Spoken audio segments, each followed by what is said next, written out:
we're going to do a little bit of opening preparation today. We're going to understand a little bit why some of the openings that exist and how they came up with it, and a little bit on the chronological order of how chess was thought of.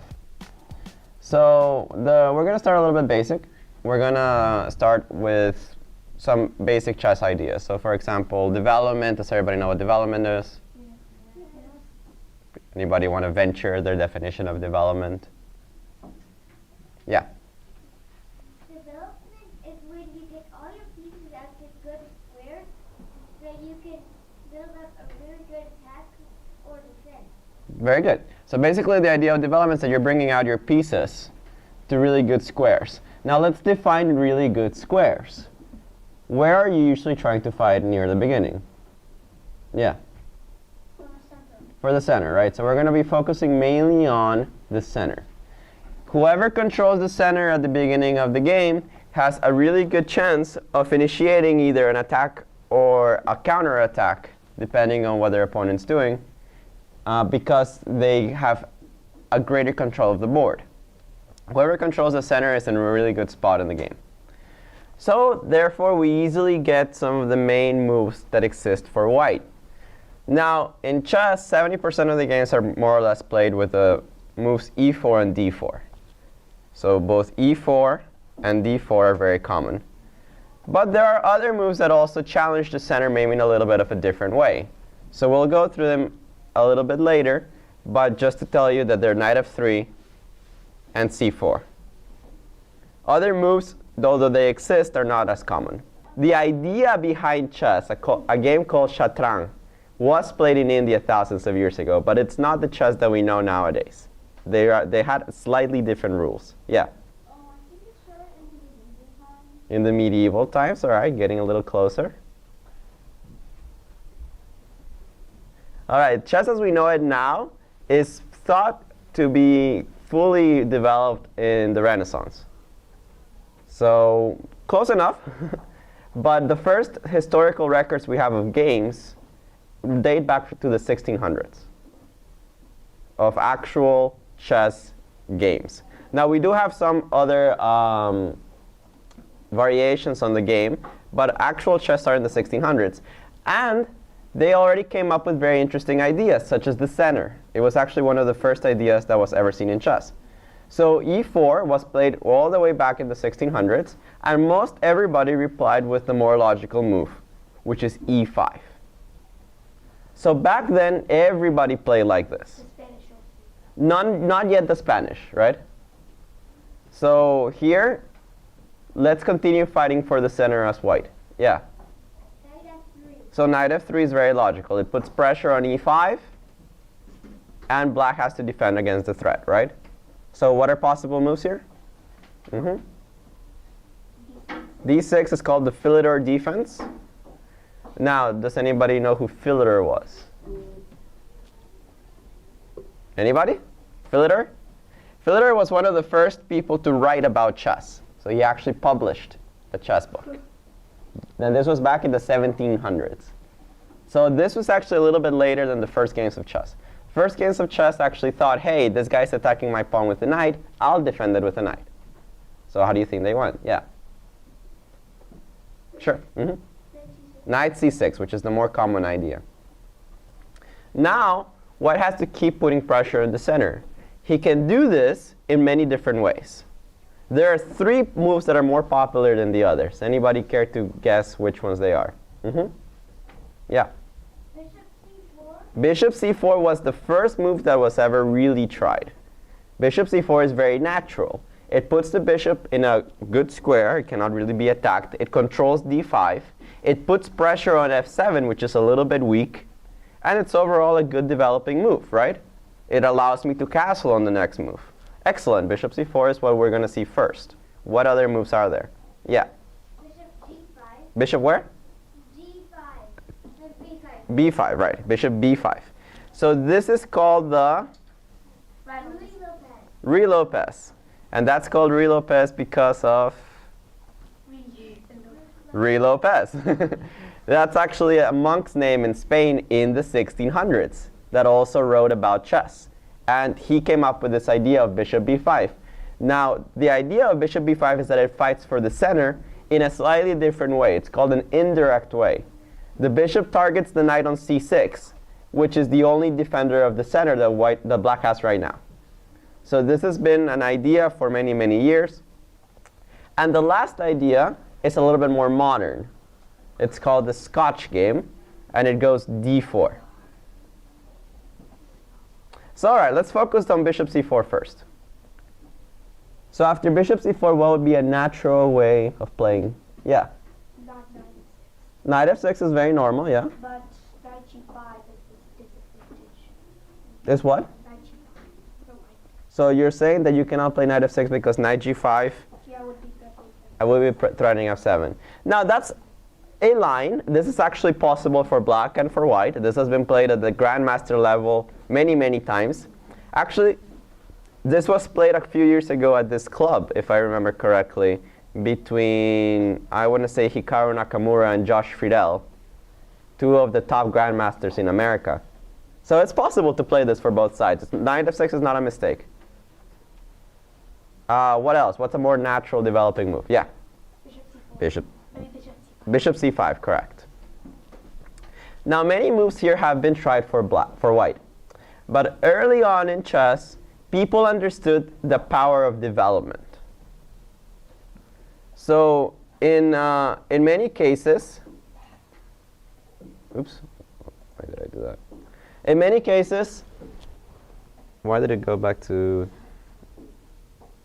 there you go. So in many cases here, white started to think how to sacrifice material to be able to bring his pieces out as quickly as possible. So what would be a natural move here? Just a normal move here, yeah. Castling is very normal, right? That leads to what's called the Italian game. It's a very slow, very steady, very stable game. But people decided, hey, I want to fight for the center immediately. I want to put all my pieces in good squares. Yeah? Did knight c3? They could play knight c3, which is also a good developing move. Yeah? e3? They could play d3, which leads to a very similar position as castling. Usually they play that either d3 first or castling first and then the other move. Or they can play c3. Now c3 is a little bit of a mysterious move. Which rule is it violating? Yeah? Blocking a knight. Right, it's blocking in this knight, right? So what's the deal? Why is he blocking in the knight? Yeah? To fight for the center with d4. So he wants to play d4. So here we have this idea of the center coming back and back and back again. So here, of course, the point is that I'm reinforcing this square, and I can push my pawn forward 2 squares to d4, and then black would have to deal with my strong pawn center. So black has to find a way to prevent this. He can't do that directly, but he can try to continue his development. So black played. What's a normal developing move here? Anybody else? Just develop? Yeah. Knight f6. Knight f6, correct. So after knight f6, what was white's idea? And here we're going to follow a game between Greco and an unknown player. Unfortunately, history has lost who was the opponent of Greco in this game. So what was white's idea? Yeah? d4. d4, correct. So after d4, I'm attacking the bishop, right? Black has no time to take the pawn on e4, which is currently undefended. So it's true that this pawn doesn't have any protection, but it doesn't matter because I'm attacking the bishop, right? Now, black took on d4, and white took on d4, right? Now, can black capture this again? No. Why not? No. Yeah? Because if bishop or knight takes d4, then knight takes d4, and then the other piece can't take. So- Because, oh, that's the trade. It's gonna be. But what's the detail here? Yeah. Queen takes bishop. And the queen takes bishop, right? And who ends up ahead in this exchange? Yeah. White. How much? By a bishop. A bishop for a? For a pawn, correct, right? If we count, white has 2, 3, 4, 5, 6 pawns. Black has 7, but he's missing a piece, right? I have an extra bishop. So this is no good for white, and this is no good for black, sorry. So he needs to move the bishop away, and he would rather do it with a tempo, or winning time. What do you think he played? Yeah. Bishop, e4 check. Aha. He can move it several squares, but this one is the best because it forces white's reaction. So now, white has to defend against this check, and he can do it in one of several ways. Yeah. Yeah. So bishop d2 is possible. That's one move. What's another? Yeah. Knight c3. Knight c3. So now, here, Greco is offering a pawn. Who is defending the pawn on e4? Mm-hmm. The knight on c3 is defending the pawn on e4, right? But what's wrong with this logic? Yeah, back there. The bishop on b4 is pinning the knight and pinning that knight to the king. So this knight is actually not supporting this pawn because this bishop is hitting the king, right? Now we call this a pin. What type of pin is this? Yeah. Yeah, you. It's an absolute pin, right? Once the bishop is on b4 and the knight is on c3, the knight cannot legally move because there's a king behind it and the pin is absolute. So can black take on e4? And he did. However, Greco had an idea in mind. He doesn't mind giving away his material as long as he can develop quickly and open lines against his king. So, what do you think he played here? There are many ideas. You can keep developing. Mm-hmm. Hopefully d3 or d6 or castle. D what? Oh, castle. Okay, castle, yeah. Any other ideas? Or do we all agree on castling? Yes. Bishop d2. Bishop d2 is also possible. Defending the knight, right? But back when chess started, back in the 1600s, everybody was very set on this idea of destroying your opponent king. The idea of strategy, the idea of long-term advantages, the ideas of pawn structures that we have nowadays did not quite exist back then. So instead, people focused on giving away their material and trying to really kill their opponent as quickly as possible with the few pieces that he had available. And this is what they did back then. So Greco castled, trying to bring in the rook into the game. Nowadays, we know that this approach doesn't really work. If black knows what they're doing, it is possible to counter white's very aggressive approach by having a little bit more of a balanced response. However, balance wasn't really known back in the day. What was known was greed and the idea of taking as much material as possible and hoping that you didn't get checkmated, which worked sometimes, it didn't work the others. So in this position, black decided to take on c3 with the knight, trying to capture another pawn. So knight takes c3, b takes c3, bishop takes c3. Oh, chopping. Now it's hitting the rook, right? So here was Greco's opponent's idea. He wants to hit the rook, and he wants to castle on the next move. Because let's say that I move my rook. There seems to be the only way to defend it, right? Yeah. And then I have enough time to bring my king to safety and castle. And everything is good in the world. He's up 2 pawns, and his king is right now safe. But here we had the idea that material is nowhere near as important as king safety. So Greco doesn't care about this rook on a1. It's a full rook, but he doesn't care about it. Instead, he wants to keep the attack. Yes, back there. Bishop g5. So he could play bishop g5. Actually, that's an interesting move. The idea being that this bishop is hitting the queen. And now black has to defend from this in a little bit of an awkward way. Because if I played f6, which is probably the only move, by the way, Now this king cannot castle because of this bishop. But on the other hand, black is attacking this bishop on g5 and this rook on a1, right? So you cannot defend both. So it's still a type of sacrifice. Now, can I give check on e1 with my rook? Yeah. All right, I'll ask this another way. Is it a good idea to give a check on e1 with the rook? Yeah. No. Okay, why not? Yes? Right, the bishop is still defending here, so I can take it, and suddenly you lose an important attacker.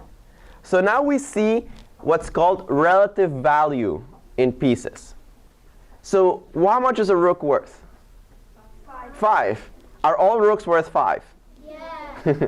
That's not necessarily true. Some rooks are worth more than others. For example, the rook on a1 right now is not necessarily going to be part of the attack anytime soon. Yeah. It takes clearing the queen and then clearing the bishop to get into a good position. However, the rook on f1 is very close to actually providing some threats, right? So right now, the rook on f1 is more valuable than the rook on a1. A little bit of difference. Yes, you had a question? I think I see a way to get it down. The rook on a1 can move to a good square. How? First, queen e2 check. Okay, so queen e2 check. Now, we always have to consider our opponent's ideas, right? Now, I'm threatening the king, so he has to block my check. How would he do this? Yeah. You could castle. No, remember, you cannot castle out of check. Right? That's a rule in the game. When you're in check, you cannot castle. Yes, that is a rule. Yes. You could block with the knight, or you could block with the queen. Now, the queen provides a threat, because now I'm threatening to exchange queens. In chess, it is pretty hard to attack without your queen. It's possible, it's been done, there are exceptions to every rule.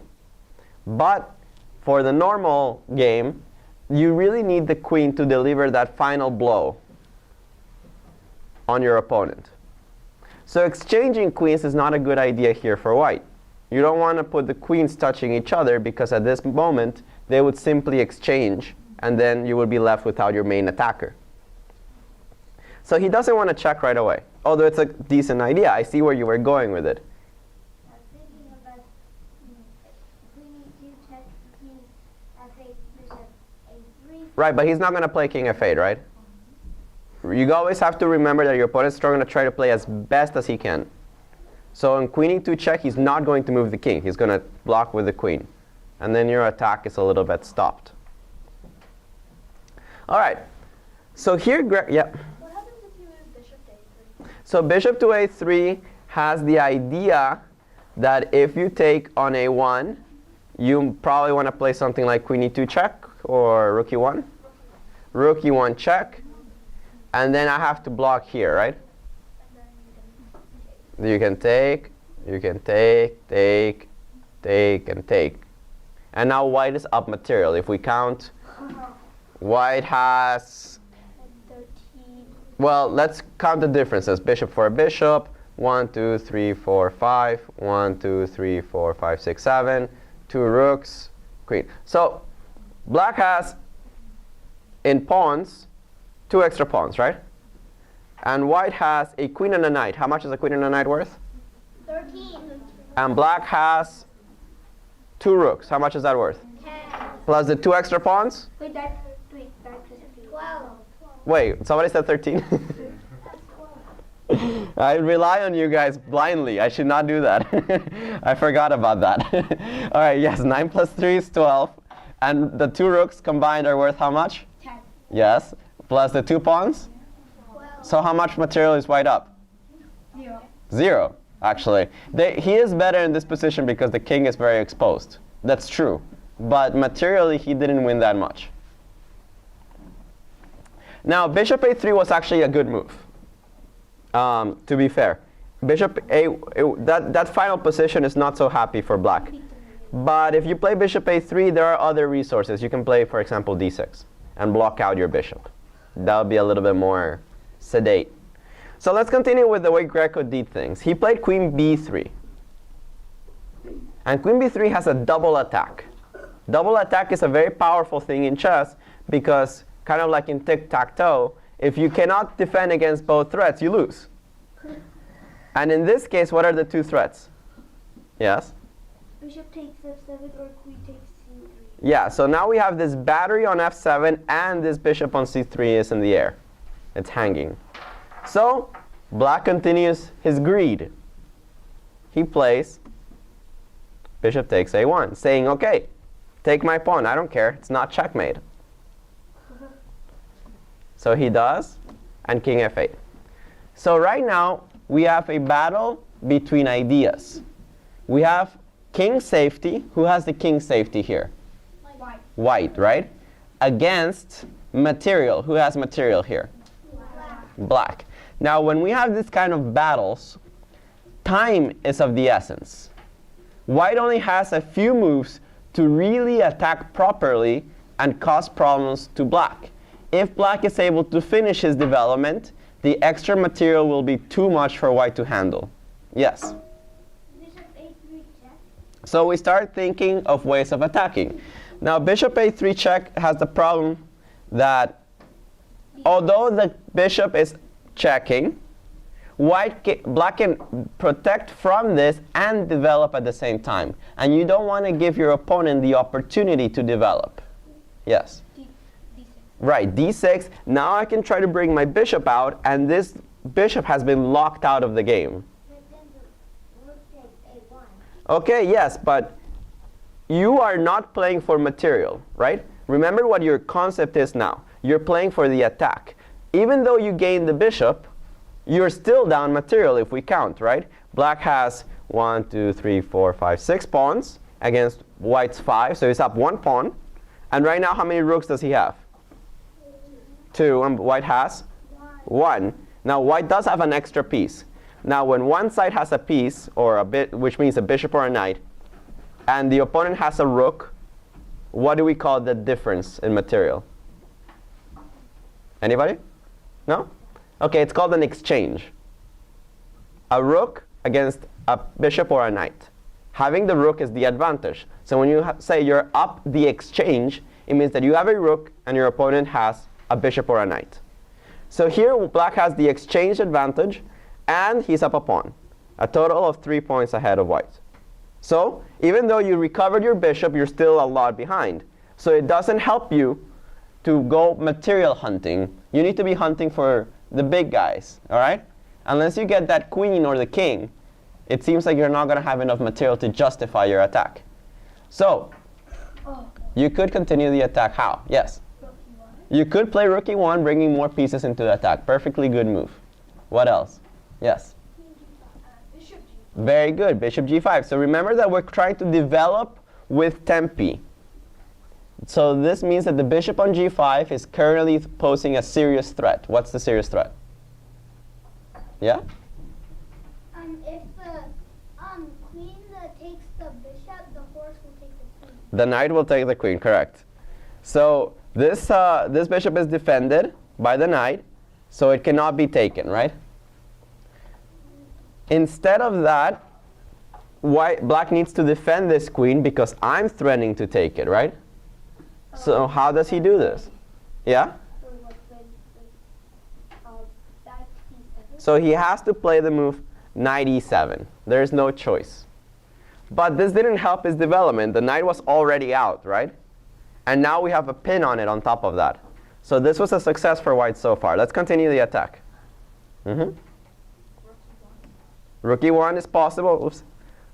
Rook e1 is possible, putting more pressure on e7. And by this point, it's possible that white already has a couple of ways of winning. And rook e1 is a good way. You're threatening to win, still a lot of material, but not enough. Remember that you're a full rook down, okay? Instead of that, he continues bringing pieces forward to the attack. He brings knight e5 in. The knight controls a particularly important square, f7.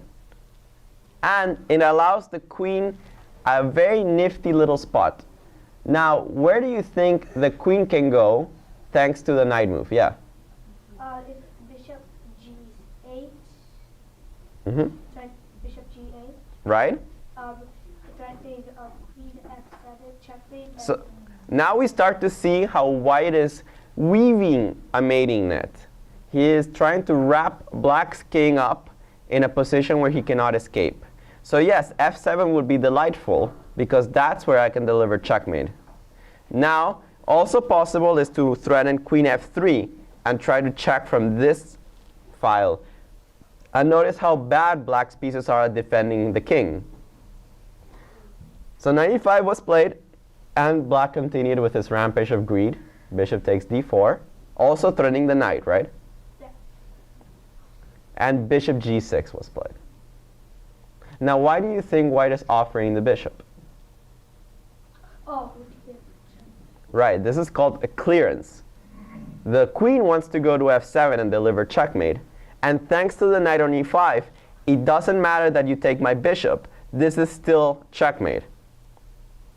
Likewise, if you take my knight, queen f7 is still checkmate. So black has to defend from the f7 checkmate in a different way. If you put the queen there, I'll capture it, and it's still checkmate on f7, right? So you didn't help your position, you just gave me a queen. The only way to defend this is by blocking out the queen. How can you do that? Yeah? d5. d5 was played. And now, white must continue the attack. Queen f3, very good. Now the queen is aligned perfectly, and the black king has really no way to escape. But here, his opponent goes back to a typical idea. When your king is being attacked, and you have extra material, it is very common to return a little bit of it to make your king a little more safe. So at this point, the king cannot go to g8 because I simply checkmate him with queen f7. So black stops this for now and defends with bishop f5.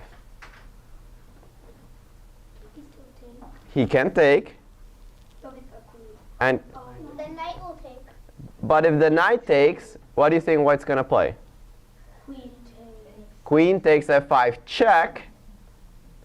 Now, if the king moves, I still checkmate you. Yeah. And if the queen interferes, then I take the queen, right? Yeah. With a decisive attack. So instead of that, black played bishop takes knight. Why not, right? Oh, Yeah. So white must continue the attack here. I want to bring my Greco's white. So the queen must enter the fray again. I have to give a check. But where do I put this bishop? All right, go on. Bishop e6. Now, why e6 and not g6? G6, I not G6 because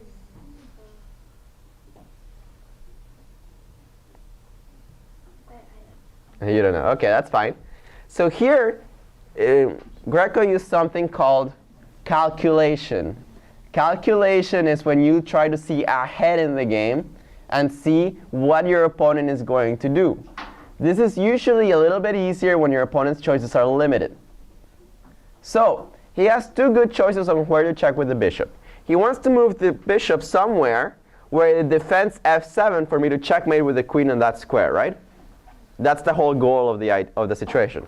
So I could play bishop g6, or I could play bishop e6. So what Greco did here is think ahead. If I play bishop g6 check, black is obviously going to defend, right? That's the only good move. Now I would like to take the bishop. Who do I take the bishop with? the bishop. My own bishop. Now, if my opponent is helpful, he will take king g8 and checkmate, right? Yeah. But usually opponents are not so helpful. He would take my other bishop. And then how do I continue the attack? Oh, yeah. So now black has gotten rid of the knight that was on e5 and the bishop that was on g6, and nobody is going to help the queen once it gets to f7. Yes? Oh, yeah. The white could move his bishop to on the upper pawn, and then it would be check. It would be check. But the problem is that once I move to g8, I'm running out of pieces. I don't even have a good check anymore. Yeah. So this would be a case in which material triumphs. When he has exchanged enough of your pieces that he is simply up a rook, in this case, and he will win the game. But Greco saw ahead and thought, hey, I don't need to put my bishop in danger. I will simply play the bishop to e6. That way, when he blocks and I take, the 1 on g6 is not hanging because it's now on e6, right? Yeah. So, can black take on the bishop on f6? No, No. because then it's getting closer to It could, but it would be very bad. Yeah, he can, but it would be really bad. He can take, and then take, but then king e8, and then queen f7, checkmate, right? So black played instead the only move that doesn't lose immediately, which is king e8.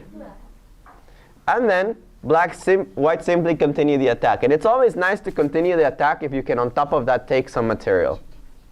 Bishop takes g7. So now what is white's threat? Yes? Queen f7 check, right? Now how can you defend from this? Queen f7 is checkmate, right? So you need to make it not checkmate. Yeah. Well, rook f8, I simply take the rook, right? Yeah. So that didn't help black. Yes? No, okay. Yeah. If it does happen, I believe. Knight to h7, 6. Sorry, this knight where? Knight to h6. It's too far. G6, okay. But that doesn't really help me because I still go checkmate, right? Yeah. So, yeah.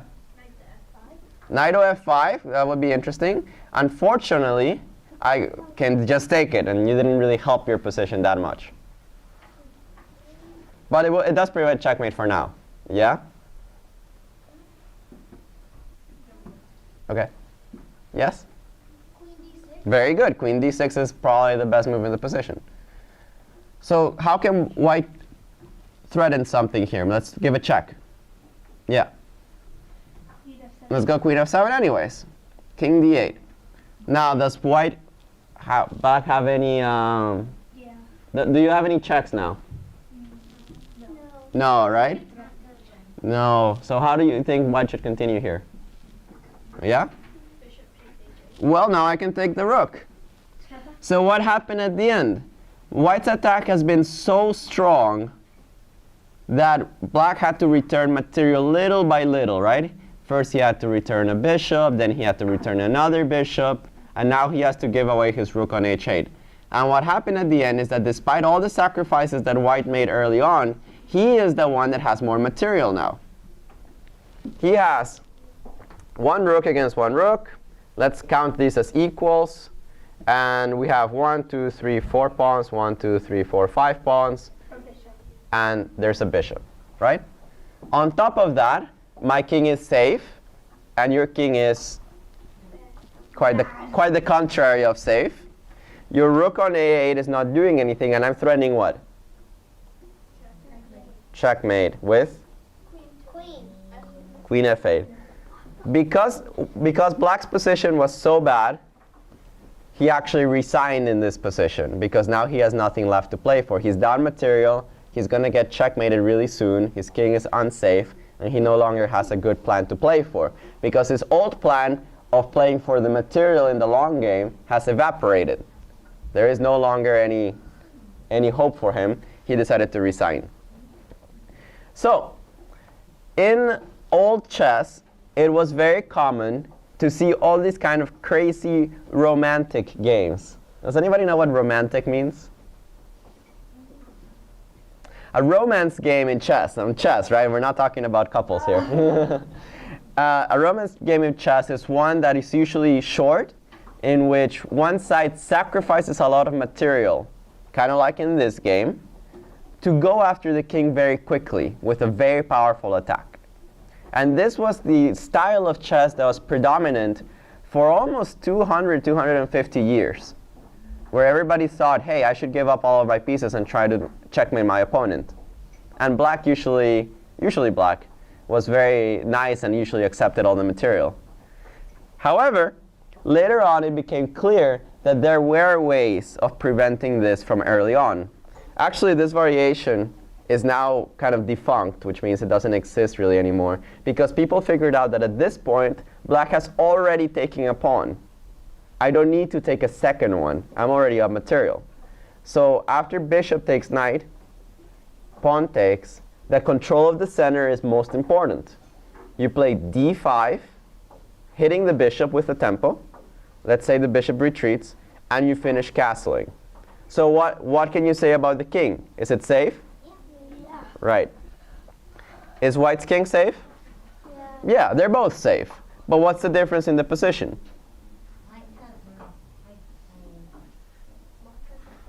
Black has an extra pawn, right? If we count them, 3 here, but there's 4 here and 3 here. So black has the advantage. So, a little tip for your games of chess. When you are offered material, especially early in the opening, be very careful of what you're accepting. You can accept them to a point, but never compromise your king safety to go grabbing neither pawns nor pieces. It's been shown since the very beginning of chess that that can lead to very dangerous and very disastrous results.